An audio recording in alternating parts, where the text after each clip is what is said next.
Hi, friends. So, it is officially Friday the 16th. Life has been crazy, so all you've seen so far in this vlog is B-roll. So let's go ahead and talk about what I've read, what I finished, all those kinds of things. So first up, we're going to talk about my audiobook. I finished Soaring by Kristen Ashley. I really enjoyed this one. Again, this one had lots of ups and downs, but they felt very realistic for the ages of the characters, for the dynamic between them and what was going on and everything. And I ended up really enjoying it. I think they both had very realistic backstories and realistic reactions to each other.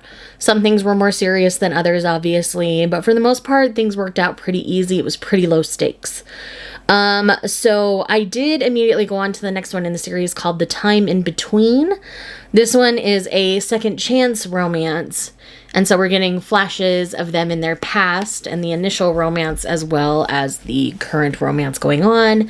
And this is between the sheriff in Magdalene and someone from his past who kind of got wrapped up in some bad stuff and was working her way out of it when they met. So with that said, let's talk about what I've finished and what I'm currently reading. So the two manga volumes I've read. First up, I did finally read the Po Clan Volume 2.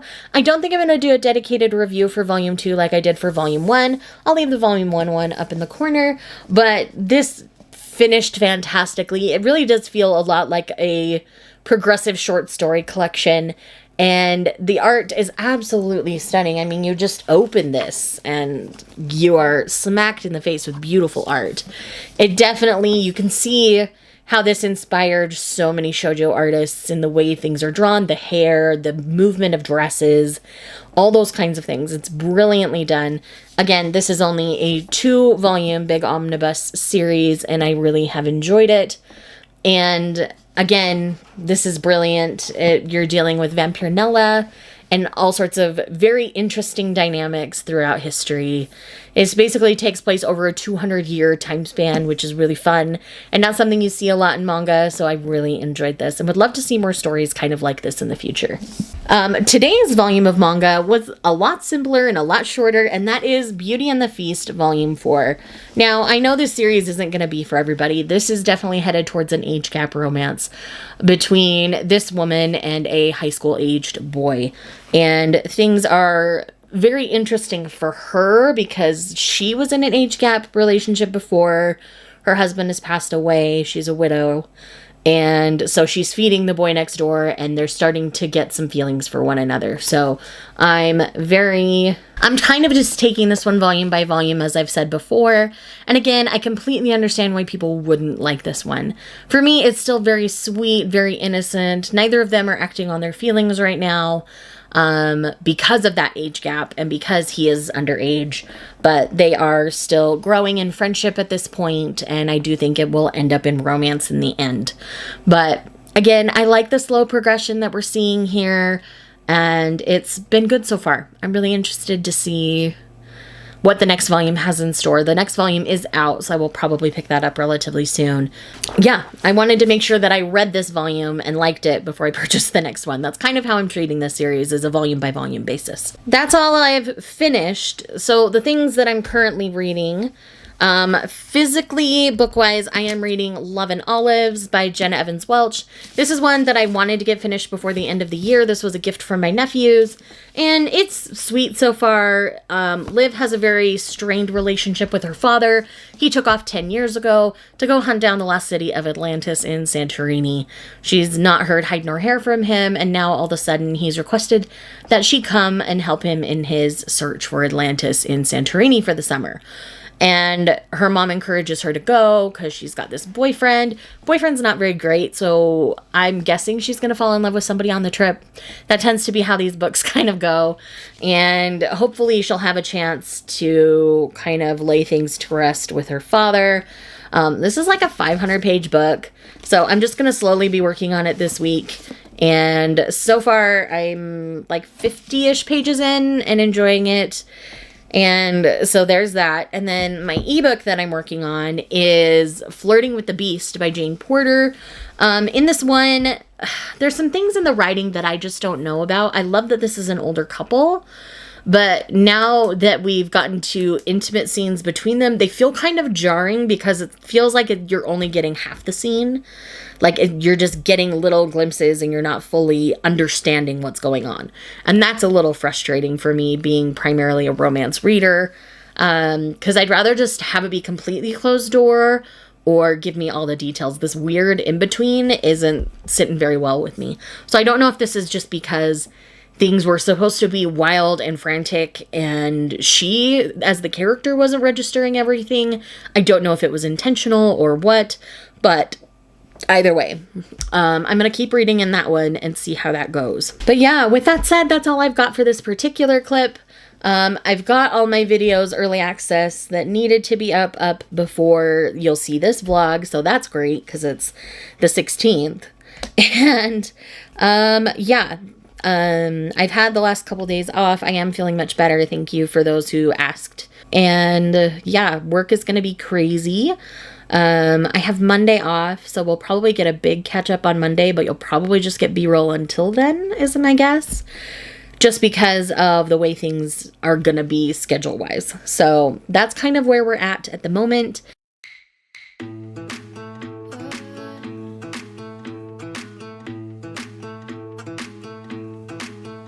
It's been raining for days now, been running like a child. Can't feel the cold, well I'm lost here with you, lost in the woods. Lost as I should.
Hi friends, so today is the 20th of December. We're getting close to the end, so this will be the last vlog that I'm gonna do for 25 days of manga.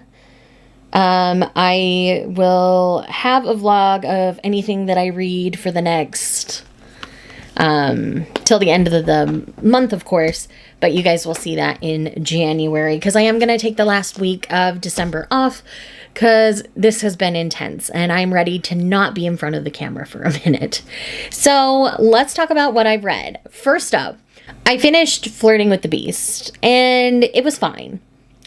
The sex scenes were very disjointed for me, and so my enjoyment was kind of thwarted by that, but everything else that was happening in the story was really, really good. So I ended up at like a 3.5 star. It's not a new favorite, but I would pick up something by this author again and see if it was written a little bit better. I don't know. We'll see. I also, my reading plans changed a little bit because I Married a Beast came out by Regine Abel. I loved this. This is a character, the hero is someone that we meet in I Married a Naga, and he's made out to be a very bad, misunderstood kind of guy. And our heroine is all about the monsters. She wants a beast. She wants a monster in her bed. She's like a monster romance lover kind of person. So we all can understand her a little bit. So with that said, their dynamic was really interesting because she was like all in with him. And like just culturally, there were a lot of things that really resonated with me in this particular title. I ended up really enjoying my time with it. and I can't get enough of it. I don't have it with me, but I did finish Love and Olives by Jenna Evans Welch. This is just a really cute high school, you know, summer romance kind of situation in Greece. It's adorable. If you liked the other 2 installments in the series, you'll still enjoy this one as well. My nephews are adorable for gifting this one to me, and it was just really sweet, and it was a good time. It didn't do anything groundbreaking or earth-shattering, but it's a solid romance for teens. It really is. It talks about that transition between like high school and college and the pressures that you feel. She was feeling pressures from a boyfriend to like excel early and go to high school day at the college he's going to be attending and some things like that. And I just really love the journey of this one. I think it's really great for a high school aged person because it's a lot of things that they'll relate to, and I think it's very well written. Okay, so let's talk about the manga that I've finished since we last chatted. So it's been 4 days. Yeah, today would be the 4th day since I filmed a clip, because today is Tuesday, the 20th. So I did read these 2 volumes, which is volumes 3 and 4 of I Think Our Son is Gay. I continue to really love and adore this series. I think that the mother in this series is really understanding her son in the best way she can and trying to protect him from his homophobic father. And the slurs that the father throws around are very harmful, so definitely prepare yourself if you have a hard time hearing queer slurs. Definitely just be prepared that the dad, anytime the dad's on page, you may see it, because it's established very early on that he is not okay with the gay community, and the mom is trying to stand up for her son in the best way she can to her husband. And volume 4 in particular, stuff starts to kind of sink in for the dad that the mom is trying to say, and it's just really interesting. I really love the conversations that are happening in this series. I think this is a great series for a parent who thinks their child might be queer in some way. I think this is a really good guidepost for a parent to observe things, to verify things, to do their best to support their child. And it's beautiful. I just really, I love this so much. I really honestly do. The next thing that I ended up reading yesterday was Beauty and the Feast Volume 5. Now, this one, I feel like the romance turned up a click a tiny bit. It's still very innocent. Like, they're both just, discovering they have feelings for one another, but no one has acted on it at this point. And this is one where it's not fueled by humor or something like Takane and Hana. So this one isn't going to be for everyone. The pace is going at a good clip. They've known each other for over a year now, as far as I can tell. And so yeah, like at this point, they're just really good friends. She is 28 and he is in high school. It is a significant age gap. So if you are not okay with an age gap, this is not going to be for you. But as of right now, she is just a kind neighbor who loves to cook, and he has a voracious appetite and wasn't getting himself proper nutrition. So she's taking care of that for him. So if you go in with that mentality, knowing that as he grows, he's started to develop feelings for her, that's just kind of what's going on. Neither is acting on it romantically. When she got married, she was very young and she married a much older man, which is why she's now a widow. So she doesn't see age in the same way, I think. It's just all about a person's personality for her, but just know that that's a thing. And then the other thing I read is Tales of the Kingdom Volume 2. I can appreciate the art in this series, and the story is just a hard one. Not everybody's gonna love this. There are some interesting sexual advances happening in this particular one towards one of these twins. It tends to follow sets of twins, because the first volume was either about twins or, you know, people who looked a lot like each other. I don't know for sure what they were, but these are born twins. And so it's very interesting, and I just really, part of me really struggles with the story, and the other part of me really appreciates the historical part of what's going on here. So it's another one of those where I don't know how I exactly feel. I just barely finished this, so I don't have a rating. I'm going to sit on it for a while, but I did read this, and I said I was going to give it at least one more volume after the first one, and I think I'm going to marinate on it a little bit before I pick up volume 3. This is one that I can wait on. It's not one that I urgently pick up because it does have some of those hard topics and conversations in it. So, okay, friends. So Source Books sent me a package, and I'm just gonna open it here on camera with you. They did send me Post-it notes and tissues, along with a copy of Under the Sycamore Tree by B. Celeste. I have not read anything by B. Celeste, but I have some friends who have, and they've enjoyed it. So I'm really excited. Chronic illness rep, new adult, ugly cry, emotional AF, star-crossed lovers, coming of age. So me and new adult don't always get along, but I'm definitely down to try this. Thank you again to Source Books for getting this for me, and I'm very excited. I'm not trying to add a ton to my TBR right now, but we all know how that goes. So that's all that I have for this quick little clip. I'll see you guys later. Okay, so I just got home from work, and there was a package for me. I wasn't expecting anything, so I guess that's what we're doing tonight. Sorry about the crappy angle and the crappy lighting, but I have no idea what this is.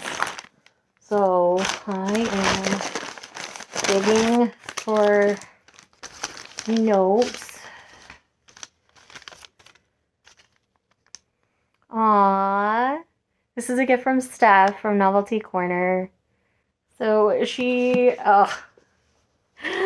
sent me 2 amazing things that I'm super excited about. So this is the 3rd installment in the Prime Mating Agency series. It's called I Married a Birdman. I just read the most recent installment, so I'm so happy to have physical copies. I know I have a physical copy of number 1. I might have a physical copy of number 2. I can't remember. I'll have to double check my shelf and see. And then I have yet to read When Gracie Met the Grump. This has been like one of my breaking case of emergency books, because we only get Mariana Zapata books like once every couple years. And I'm current on her backlist. So this is the only one I haven't read. And I'm just so freaking excited. Steph, you're the sweetest. Okay, I need to not be at this really crappy angle for a second. So Steph, thank you so much. You are seriously the sweetest. I adore you wholeheartedly.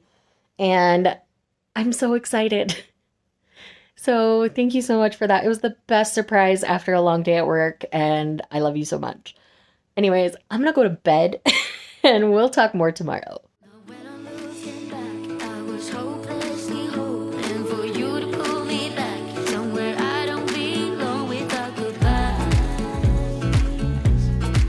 Made up my mind. It's all that matters, really. As long as you stays crazy, shadows will guide us where we've never been before. Run so I act like no one knows me, while backing with my eyelids closed. Yeah, my fault, and I think I like it. I don't miss home. Run so I act like no one knows me, while backing with. So I randomly got another package. It's from my girl Lindsay at Lindsay Tut. Lindsay, I love you. You know this. We talk about this on a fairly regular basis, and she's sent me things. So let's find out what they are. Ooh, The Business of Blood by Kerrigan Byrne. This is one that I've definitely been interested in for quite a while and had on my wish list for a while. So it'll be fun to try a nice mystery. I've been getting into mysteries a little more in the last little while. And then the other one is a copy of Wolf Gone Wild, which I love this series. So it's nice to have a physical copy. So thank you again, Lindsay. You're a gem. I absolutely adore you. All right, so let's quickly wrap up this vlog. First things first, I did finish The Time in Between by Kristen Ashley. This one's definitely a different one for me with her. This is one where the couple got together very young initially. Things went bad, they broke up, but 20 years later, almost, they're still not over each other and they get reacquainted. And the way it all goes down is very interesting. Families are supportive and whatnot, and there's a lot going on. All the conflicts, for the most part, were outside conflicts, which I enjoyed, but there was still a lot of internal turmoil that they had to get through as well. So it just made for an interesting read. The other thing that I read completely since we last chatted was volume 2 of the My Happy Marriage light novel. I'm really enjoying the series a whole lot. I do have volume 3 that I plan on picking up right away. So you guys will see that in my thoughts on that in January. But the second installment was very genuine, is what I'm going to say. So they, formed a foundation kind of in the first volume. But in the second volume, that foundation is challenged. And how they both react to it is interesting. And so it made for an interesting plot line, but we also get to know more about her birth family on her mom's side, because we mostly know her dad's side. We didn't know much about her mom's side. We learned more about them in this volume. So I'm very excited moving forward with this one. I still love them as a couple a whole ton, and I'm really interested to see how they grow as the series continues. So I am double dipping on this one. I'm getting the manga and the light novel because I love them both so much. So take that for what you will, but I really enjoy it. And then I have 3 volumes of manga that I've read today. So let's talk about those briefly. So first up, I have volumes 3 and 4 of Imakoi, Now I'm in Love. Now, this is like peak shoujo for me. This is adorable high school cuteness. And we have a couple that are very strong in their feelings. And even when people come to challenge them, like, it's not really a challenge at all, because they really are so gone for the person that they're with that they barely even see anybody else or think anything of it. And they're both supportive. And the jealousy thing only reared its head for a tiny second and immediately got shut down. Like, this is what I love in a shoujo. So if you're looking for just a really good high school shoujo, kind of like Honey So Sweet or My Love Story, I would recommend this one, because it gives me those same kinds of feelings. And I adore it. It's so great. And people tease and say these are like newlywed poses on these covers. They're not wrong, but that's part of the charm and the fun of it. The other thing that I read is The Fiancé Chosen by the Ring, Volume 2. Now, I really enjoyed Volume 2 a lot, and I'm very intrigued. I have recently picked up Volume 3, so I will be reading that in short order as well. But I really love this series. This is another one where it gives me everything I need without any unnecessary extra drama, it feels like. It works. This one's a more Regency historical romance kind of feel, as opposed to Imakoi being a modern contemporary and high school situation. So they're just a little bit different in their settings, but I get the same kind of energy and the same kind of feel, the same kind of excitement as I read them. So again, that's an indicator of a great series to me. My favorite series do this feeling to me. So clearly these are very high on my list of things that I'm loving. And I would expect to see them on lists in 2023 if things continue along this vein. So with that said, that is the end of this vlog. Thank you so much for checking out this vlog. If you're here just because you love me, leave me a fish emoji for Imakoi, and I will see you guys in the next one. Bye. Was it all just a dream, just all in my